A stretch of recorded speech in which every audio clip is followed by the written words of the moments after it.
Thanks so much for tuning into Waz Up San Diego. Today, Joe Jennings joins us. We're going to talk a little bit about the San Diego Padres, Little Italy, and all things San Diego.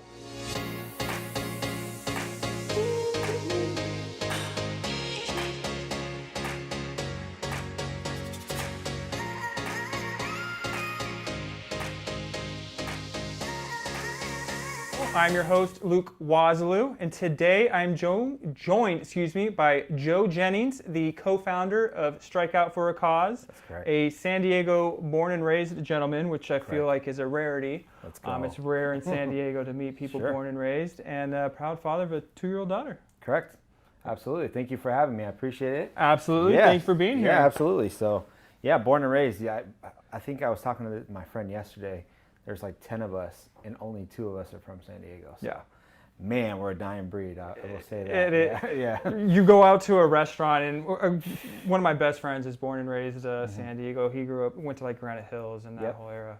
And they're like, oh my God, you guys are both from San Diego? And people are just stunned. Yeah.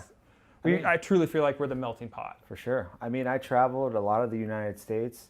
And every time I came back to San Diego, I was in such a better mood than when I left San Diego. Yeah. So flying down, you see coming over Balboa Park and see the Brit. Yeah. You can't beat it. So yeah, call it my home for the past. I'm 34 now, so my entire life was spent in San Diego. So I guess I'm blessed, that people vacation here, and I grew up here. So. Blessed to call it home. Sure, absolutely. Absolutely. So. Speaking of that, kind of talking about the melting pot of the country. It's I know you're pretty heavily involved with the San Diego Padres, and sometimes I feel like you even go to Padres games, and when the Giants are in town, it's like 50-50 sometimes. We're always the visiting team. I want to say like people would come here, they'll schedule their vacation to come watch a football or basketball or baseball in particular. So. Yeah, it's definitely 50-50 every time. The Dodgers come in town, it's more like 70-30. But, who wouldn't want to watch a game at Petco Park, though? Unbelievable place. The food there is phenomenal, too, as well. Unbeatable, I can't even put a good analogy to it because it is. It's just like world-class dining within the facility. So many options that they have there. Phil's Barbecue, you got the Mexican food, you got the Western Metal Supply. They're doing it right. I had a bunch of buddies come from New York, come to San Diego, and like, dude, this is better than Yankee Stadium. And Yankee Stadium's pretty nice. So I haven't been to the new one. It's pretty nice. But San Diego, we got the weather, the vibe, the team. We're getting better. It's almost watchable. I think next year will be watchable. Yeah. But it's so true. Yeah, you just go for the ambiance to have we have so many breweries in San Diego that. Craft breweries, or what you can get it all at Petco. So absolutely awesome time always. Yeah, the Western Meadow House building is one of my favorite spots to go there. In case you don't know, it's one of the few spots that actually serves cocktails too as well. You go up there, you sit out on the balcony, you're up forward, just looking out over. Yeah. If it's a busy game, you got to kind of get there early. Yeah. But that's kind of this hidden gem that I feel like. Western Metal Supply, yeah, absolutely. Even the Park in the Park, a lot of people just go hang out at the Park in the Park. Yeah, what is it, $5-10 for a ticket these days? It's ridiculous. $5-10 just to walk around and just enjoy it, and that's what it's really about. So, they're definitely one of the. I would say they're up there as far as stadium goes. Absolutely. For baseball. So, what is your involvement with the Padres? So. To break it down, my best friend from high school, his name is Terrence Tucker. We co-founded our nonprofit Strike Out for a Cause. Well, in high school, Terrence played basketball. He didn't play baseball. But the video coordinator for the Padres at that time, I think it was Coach Tompkins, he asked Terrence, my buddy Terrence, was like, hey, do you want to be, would you like to work for the Padres, be the bat boy? We're looking for a bat boy. My buddy Terrence took it. He had the big old, he's like, sign me up. I'm there. I never played baseball, but I will be there. And so, at the age of 17, he became the bat boy. And I think for 10 years, he's my best friend. That's awesome. We co-founded Strike Out for a Cause. He was working with the Padres. He's a big old fro. He's always out there with all the old timers, Trevor Hoffman, those guys. Caminetti. All the way since Qualcomm, right before they transitioned to Petco. And so I would always go around, and eventually he went to the minor leagues, and I went with him, to run he's now the clubhouse manager for the Storm, the Lake Elsinore Storm. but I was always involved, always around, and I worked with him in the high A team, which was called the Tin Caps, Fort Wayne Tin Caps, and I went out there for a year and kind of got to work with the players, and it was fun. And now Terrence is up in Lake Elsinore doing his thing, and so a lot of what we do as far as our nonprofit revolves around sports, the Padres. A lot of the players come to our events, and so we're pretty, we try to have a good relationship, and Terrence is pretty established with that, so he's always kind of that conduit between. Absolutely, yeah. So he's all in the mix with those guys, and he's been doing it for now since he's 17, almost coming up on 20 years. So, wow. So he knows a lot of the players and a lot of the team. So it's cool. It's cool, to be able to be involved with them, and yeah, they're a great organization. So absolutely. Yeah. Is there any players in particular that you feel are kind of more giving with charities, or just good people? Or absolutely. So cool one of our stories? main sponsors is actually Heath Bell. He actually has a local cold brew coffee company. It's called 7 Cold Brew. Wow. If you haven't heard about it, check it out. They're a local-based cold brew company. It's called 7 Cold Brew. Heath Bell is actually the owner of 7 Cold Brew. They're one of our main sponsors coming up on our January Strikeout for a Cause bowling event. They're going to be our headline sponsor with Heath and his team over at the coffee, 7 Cold Brew Coffee. So that's awesome. Yeah, I would say he's really involved, and he loves what we do and what our goal is. He was a closer, so he's always trying to strike people out. So just the name alone, Strike Out for a Cause, it was, done. Yeah, sold. So he's really a big advocate of us, and we love supporting our local, companies. So absolutely. What better partnership than to have with him? Mm-hmm. That's great. Yeah, I love cold brew coffee now that you're talking about Sure, it yeah, as well. As never the wrong time, right? yes. Except at night, but yeah. Probably not the smartest idea ever. But. Yeah, no, cold brew is one of those things. We went from iced coffee, and now you see all these cold brew, kombucha. That whole movement has just been going. There is a huge kombucha thing out in San Diego. Even the too. White Claw, you hear it's all that whole new millennial. They're just bringing in all kinds of stuff. Yeah. So it's cool, but Perfect. And I understand. So you did you found or you Sure. kind of run the stickball tournament that's Correct. down in Little Italy? Yeah, so we do, Strikeout for a Cause. San Diego Stickball was an organization I've been running for the past 5 years. Yeah. So we've been playing in San Diego for 20 some years. Wow. So we play in Little Italy right down at the fire station. Yep. Right there, the firehouse. Right off Cedar and kind of what is it, beach or something? Right there, right off the Firehouse Museum. The one who came, his name is Bobby Ortiz. He was a New Yorker, came to San Diego, wanted to get some guys involved with stickball. It's a New York game, and he wanted to bring some guys back to New York. So he got a couple of his buddies. They started playing. Eventually, we formed an actual tournament, which was our Labor Day tournament 20 years ago. I took over about 5 years ago and kind of been holding on to it ever since then, kind of growing it, trying to get it all organized. And what happened was we started our nonprofit, Check Out for a Cause, and it's perfect. It fits right in hand with that. So not only do we get to go out there and have fun and play, but now we get to kind of attach it to our nonprofit and do it for a cause. So our goal, our mission statement is, we play it forward to pay it forward. So we're out there playing it. We're raising money for whatever, cause that we're doing. This last time, we raised money for a family in need. So basically, we have prize money for our stickball events. This time, I was like, you know what? As opposed to giving it to a team who was going to win, $1,000, $1,500, I found a family, and I called them up, and I was like, hey, you guys should come check out our Little Italy event. And they had no idea. And we did a whole ceremony, and I announced it to them, and then I gave them all the prize money. It was really cool, something that we got to do, and it actually made a difference in their life, better than giving it to them than 10 guys who were just going to go out and have some put it fun. on a bar tab. Put it on a bar tab, right? Yeah. So that's our whole concept, that's our whole motto, and we try to do multiple events and based around sporting events, because that's what brings people together a lot of the time. Absolutely. And so that's kind of how we kind of founded Strike Out for a Cause, and we're trying to get it off and running and doing more and more in the community, and you'll see us on TV. We're always out there trying to do something cool for the saw community. you on Fox. Yeah, I think it was September, right? Just Labor Day. Right. Was Yeah, about a month ago? they did a segment on Fox Sports San Diego on awesome. our stickball event, and our next one's going to be in January. It's our bowling event. So we did a bowling event last year. It was at Kearney Mesa Bowl in January. We had a couple of the players come out, Ty France from the Padres, Jacob Nix, Heath Bell and his team. Wow. So this year we're going to try to do it again. And what we did was we rented out the whole bowling alley. Wow. And it was all for military families. So it was all free to every military family who wanted to come out, just enjoy themselves, and have a good time. That's and amazing. So that's what we did, you know. And the reason we started doing that for military people in particular is because Terrence, his parents were in the military, right? And so when we were growing up as kids, he was always bouncing around in different schools, and this is a real big military community here in San Diego. So we're number 2 or 3 in the country. Absolutely, yeah, it's one of the top.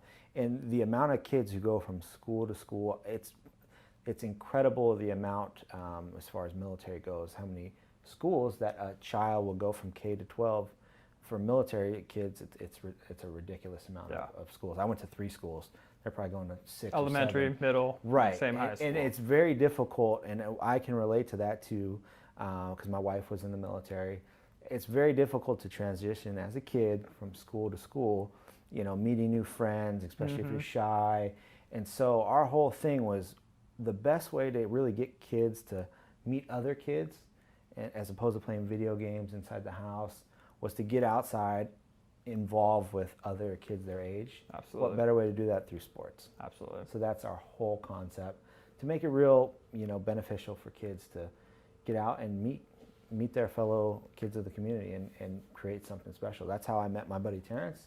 And so we're like, dude, we want to do that for other people as well. Help facilitate that. Yeah, and kind of absolutely. make those lifelong relationships. And now look at you two. You know, founded your own nonprofit. And how many introductions are you making that you have no idea? You know, 10 years, 15 years down the road might be doing something very, very similar. Yeah, so that's our goal, and you know, we want to run with it, especially in San Diego. There's so many people transitioning in and out from the military here. So it's true. A client of mine right now, not to get kind of too off topic, but you know, he just relocated, got PCS orders from Singapore, and we see all these emails about, you know, his container of belongings coming and coordinating the close of escrow and helping him get a letter for the house that they're in escrow on to, you know, enroll their kids into school, and it's just, it's so much. Right, it's a big process. I just bought a home, and I can only imagine, I'm like, I don't want to go through that again. You know, I was like, that one was enough. I don't want to move anymore. Like, and so I can definitely see how it's. Imagine doing that 6 times in your 20-year career, maybe. You know, who knows? Right. And it's difficult on the kids. You know, it's after the second or third time. It's not always easy to, especially kids in high school. When you get to high school, it's not easy to just pick up and say, "Hey, what's up? I'm the new kid." You know, they're like, "Who's this guy?" And it's very difficult to really, especially. I switched schools once, and I was like, "Man, I don't want to have another kid." Everybody's already they're cliques together and trying to get into together, and it's very difficult to infiltrate them. And for us to at least try to help and, you know, create some type of relationship with kids. I mean, that's what it's about.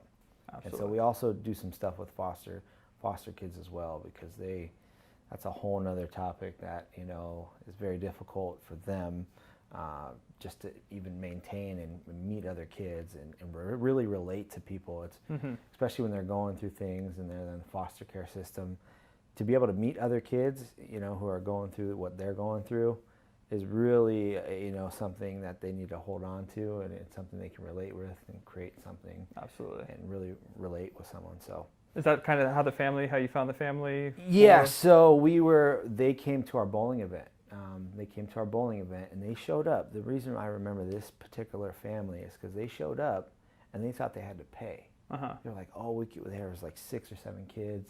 Like, we can't afford to pay." And I'm like, "You pay? You don't have to pay anything. Like, get over here. Come on in, come play. Come on in." And that family, the grandma, she was the one who was kind of, in charge, her daughter became homeless. So her daughter was homeless. She took in all her grandchildren. Wow. And so she showed up to the event. She's like, these are all my grandkids. They're not my actual kids. You know, I found out about this event through one of my good friends I posted something in a foster care, like, you know, page on Facebook. And she's like, a foster care group. And her friend forwarded to her, and she's like, well, my kids aren't in foster care, but they would be if I didn't bring them in. And so they came to the event, our bowling event, and we kind of kept in touch.